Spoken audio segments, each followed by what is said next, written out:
Aujourd'hui, il fait 34 degrés à Tokyo et ce n'est que le début. Parce que sachez qu'en plein été, on peut facilement monter à 45 degrés de température ressentie. Et ça, c'est même pas quelque chose d'exceptionnel, c'est quelque chose qu'on vit tous les étés. La température au sol peut, elle, monter jusqu'à 60 degrés. C'est un truc de fou. Je sais qu'en France aussi, vous avez le même souci en ce moment à cause de la canicule. Mais je vous explique pourquoi à Tokyo, c'est vraiment un enfer en ce moment. Il y a des raisons à ça, que ce soit la journée ou la nuit, il fait chaud. Tout le temps, on a aucun répit. Il faut savoir qu'en plus de la chaleur qui est en ce moment, on est frappé par un phénomène qui s'appelle le heat dome ou dôme de chaleur en français. C'est un petit peu comme si vous posiez un couvercle en verre sur Tokyo. En fait, c'est une énorme masse d'air chaud qui reste coincée en hauteur et qui reste bloquée en haut de la ville. Et le souci avec ça, comme avec un couvercle en verre, c'est que ça retient la chaleur et ça retient aussi la pollution. C'est assez compliqué en ce moment parce qu'on se réveille vraiment avec la gorge qui pique. Pour les personnes sensibles, que ce soit les bébés, les personnes âgées, les personnes qui ont des soucis de respiration, c'est très compliqué en ce moment. Et en fait c'est assez intéressant de savoir pourquoi il y a ce phénomène là, parce que quand on va dans d'autres régions ce n'est pas le cas. C'est vraiment à Tokyo et dans d'autres grandes villes comme ça que c'est assez particulier. Je pense que quand vous vous imaginez Tokyo, vous voyez que c'est quand même une très grande ville avec des gratte-ciel, beaucoup de béton et c'est un petit peu à cause de tout ça qu'il y a ce dôme de chaleur qui se forme. Que ce soit la densité urbaine, les bâtiments en béton, le manque d'arbres dans les rues, parce qu'on a des îlots de verdure à Tokyo, il y a beaucoup de parcs, mais ils sont assez isolés et autour de ces parcs, il y a quand même énormément de très gros bâtiments qui retiennent la chaleur et de routes bétonnées sans arbres. Et en plus de ça, il y a énormément de clim au Japon. Tout le monde utilise la clim franchement parce que c'est invivable, mais malheureusement ça participe aussi au problème parce que les clims, elles rejettent de l'air brûlant et en fait ça donne un effet comme si la ville se cuisait elle-même. L'air, le sol, les murs, tout est surchauffé et même la nuit on n'a pas de répit parce que toute la chaleur qui a été emmagasinée dans le béton, dans les bâtiments, etc. elle est rejetée à ce moment-là et il fait toujours aussi chaud. Malheureusement, l'année dernière, à cause de ça, il y a eu 252 personnes qui sont décédées à Tokyo à cause des coups de chaleur. Donc c'est vraiment pas rien, il y a beaucoup d'accidents avec ça, il y a beaucoup d'hospitalisations tous les ans, surtout chez les enfants et chez les personnes âgées. Et donc à ce stade-là, ça devient vraiment un enjeu de santé publique tous les ans. Et je sais que vous commencez aussi à vivre ce genre de phénomène là en France, donc je vous souhaite bon courage dans cette période qui est très difficile. Je sais que pas tout le monde a la clim en plus, donc c'est vraiment très compliqué. Nous au moins ici au Japon on a la chance d'avoir la clim, c'est déjà ça. Donc voilà, dans cette vidéo j'aimerais bien vous proposer plusieurs solutions pour survivre un petit peu à cet enfer, à cette fournaise d'été au Japon. C'est vraiment compliqué, donc si jamais vous venez en voyage, si vous comptez venir en été, je sais qu'il y a beaucoup de personnes qui viennent en été parce que c'est généralement à ce moment là qu'il y a les vacances scolaires. Et franchement, l'été c'est trop bien au Japon. Il y a plein de choses géniales à faire comme les matsuri, les hanabi. Vous pouvez vous habiller en yukata, c'est super joli. Même l'ambiance estivale au Japon, elle est vraiment incroyable.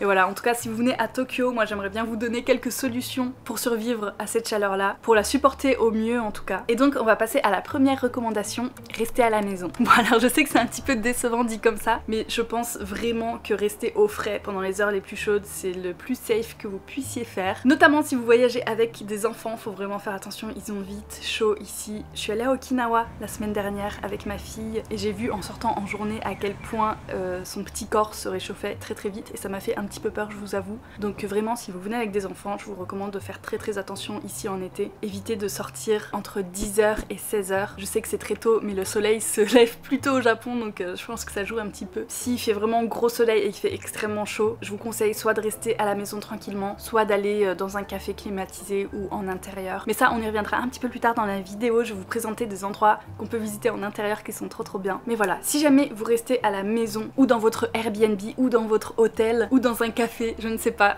dans un intérieur calme et tranquille en tout cas, je pense que souvent la première chose qu'on a envie de faire c'est de regarder des séries ou des films. Mais le souci quand on reste enfermé comme ça des jours et des jours, c'est qu'on a vite fait le tour du catalogue. Et c'est là qu'intervient le sponsor de cette vidéo, CyberGhost VPN, qui est un véritable game changer. Alors CyberGhost c'est un des meilleurs VPN du marché avec plus de 38 millions d'utilisateurs dans le monde et une note excellente sur Trustpilot et basée sur plus de 20 000 avis. Vous allez voir que c'est ultra simple à utiliser et surtout c'est très utile au quotidien. Concrètement ça vous permet de changer virtuellement de localisation, donc de vous connecter soit aux US, soit en France, soit au Japon et donc de débloquer du contenu sur plus de 40 plateformes dont Netflix, Prime Video, Disney+, etc. etc. Ce qui vous permet d'avoir accès à beaucoup plus de contenu que ce qui vous est proposé de base. Mais Cyberghost, ce n'est pas que pour le divertissement, c'est aussi essentiel pour protéger votre vie privée en ligne. Parce qu'on a tendance à croire que le mode incognito suffit, alors que non, pas vraiment. Que ce soit votre fournisseur d'accès internet,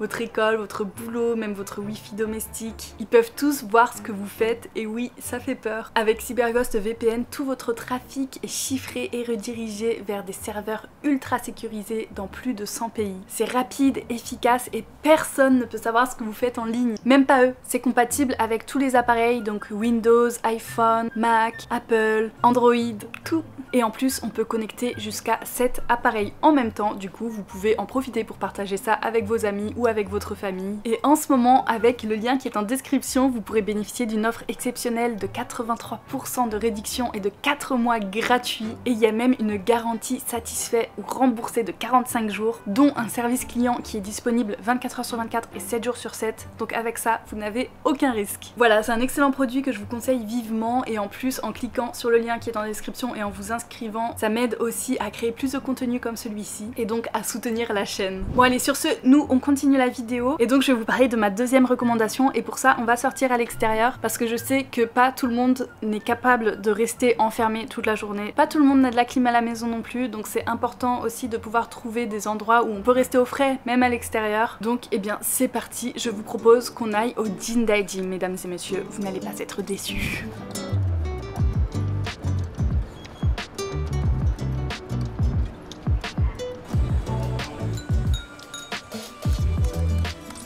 Nous voilà bien arrivés au Jindaiji. Pourquoi je vous ai amené ici, c'est pour une raison bien particulière. Tout simplement, il fait moins chaud. On est un petit peu éloigné du centre de Tokyo, même si mine de rien, c'est pas si loin que ça. Depuis Shinjuku, je me souviens plus exactement combien c'est, mais peut-être 45 minutes.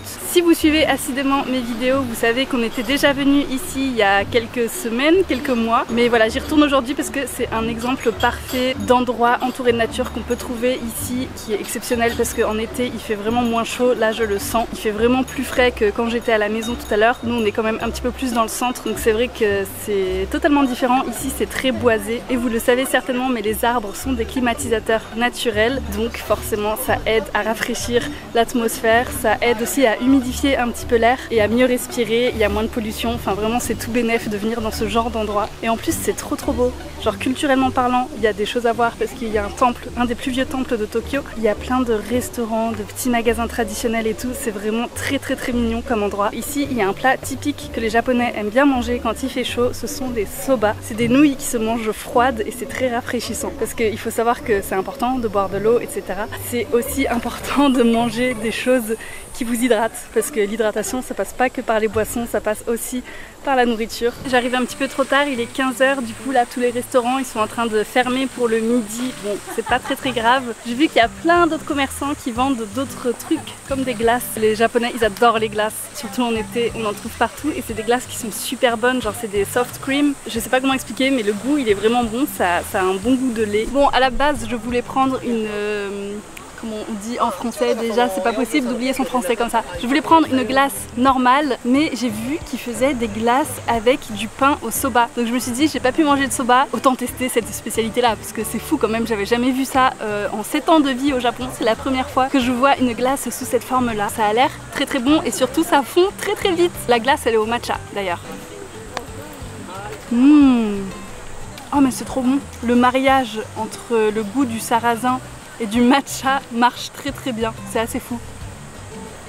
Il n'y a rien de meilleur qu'une bonne glace en été quand même. Eh bien écoutez, le soba pan soft, c'est validé. En vrai je suis en train de manger le pain au sarrasin là, je me dis mais c'est tellement une bonne alternative au pain au blé pour les gens qui peuvent pas manger de gluten et tout. C'est super bon en plus, genre vraiment je me régale avec. Et je pensais à autre chose aussi, tout à l'heure je vous parlais de l'ambiance de l'été japonais, que c'était trop bien et tout, mais ça ici au Jindaiji c'est un exemple parfait, genre on ressent vraiment l'été japonais à 100% ici. Tout ce qui est cool, manger des glaces, manger des kakigori aussi, vous savez c'est les glaces traditionnelles japonaises. Et surtout c'est fou parce que là il n'y a que des japonais autour de moi, genre j'ai pas vu un seul touriste depuis que je suis arrivée. Ça fait peut-être 1 heure que je suis là, j'ai vraiment vu que des japonais, donc c'est vraiment un endroit qui est pas connu.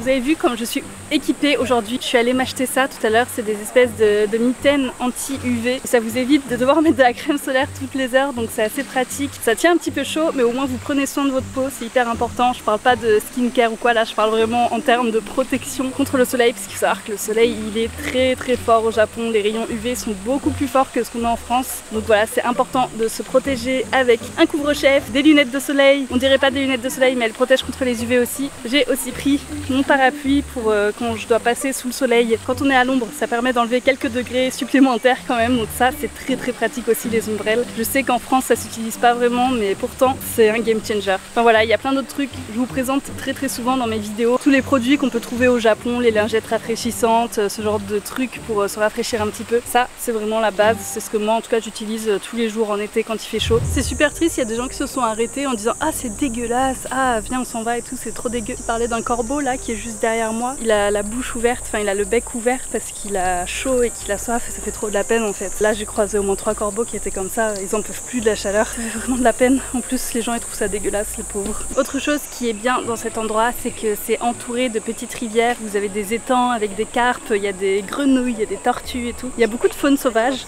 et bref c'est pas de ça dont je voulais vous parler. Le fait qu'il y a des rivières autour, ça permet de rafraîchir un petit peu l'air qu'il y a autour et donc ça fait du bien quand même. Je sais pas si vous vous rendez compte de la clarté de l'eau qu'il y a derrière moi là, mais j'ai tellement envie de me baigner dedans. En plus elle est bien profonde, bien claire. Ah, c'est une torture de pas pouvoir aller dedans.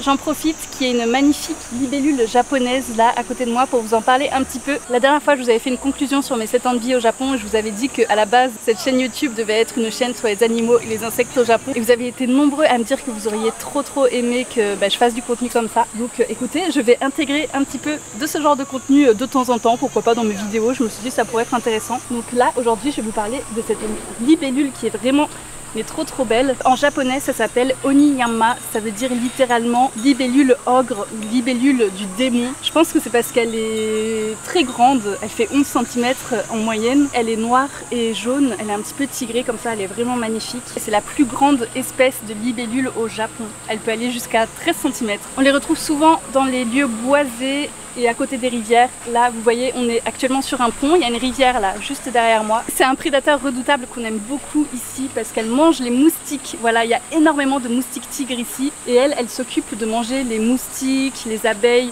Bon, les abeilles c'est pas très cool de les manger. Elle est tellement grosse en fait qu'elle peut manger des proies assez grandes comme ça. Et cette petite libellule là c'est vraiment un symbole de l'été japonais. On en retrouve un petit peu de partout, même sur les kimonos. C'est un symbole qui est très apprécié. Je crois que ça fait preuve de ténacité et de force, un truc comme ça. Et je trouve ça assez rigolo parce que récemment on en a acheté une fausse en combini avec Mitsu parce que on sait que ça repousse les moustiques. Ce genre de libellule là, j'ai carrément envie de l'amener chez moi celle-là pour qu'elle vienne bouffer les moustiques qu'il y a dans le jardin. Je sais pas si ça marche réellement. En tout cas les vraies libellules comme ça marche réellement.